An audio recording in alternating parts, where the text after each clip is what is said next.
नमस्कार मंडळी. काही दिवसापासून आपले व्हिडिओ येत नव्हते, त्यामुळे मी प्रथमतः तुमची दिलगिरी व्यक्त करतो. पण आता व्हिडिओ डेली येणार आहे आपले.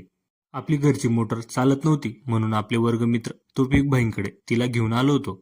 भाऊंनी पण लगेचच आपल्या प्रेमाखातर पैसे न घेता मोटर टाकाटाक करून दिली, त्यामुळे त्यांचे मनापासून धन्यवाद. तिथून निघालो भडगाव रोडवरून जलाराम मार्बलच्या दुकानात. आपल्या घरासमोर पेवर ब्लॉक म्हणजेच गट्टू बसवायचे, ते घेण्यासाठी तिथे गेलो होतो. भाव वगैरे ठरवले, त्याच्यात ती आपल्याला डिझाईन आवडली, ती तिथे उपलब्ध नव्हती, मग तिथेच बुक करून टाकली. त्यावरून निघालो. रस्त्यामध्ये आपलं बस स्टँड लागलं.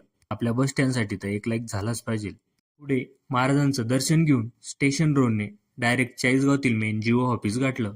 आपल्या शेतातील जिओ टॉवरचं पेमेंट काही महिन्यापासून अकाउंटला पडत नसल्याने त्याची चौकशी करण्यासाठी आलो होतो. जो काम करतो तोच ठिकाणावर नसल्याने मग काय, ऑफिसमध्ये मस्त एसी चालू होता, मग थांबलो तिथेच. अर्धा एक तास मस्त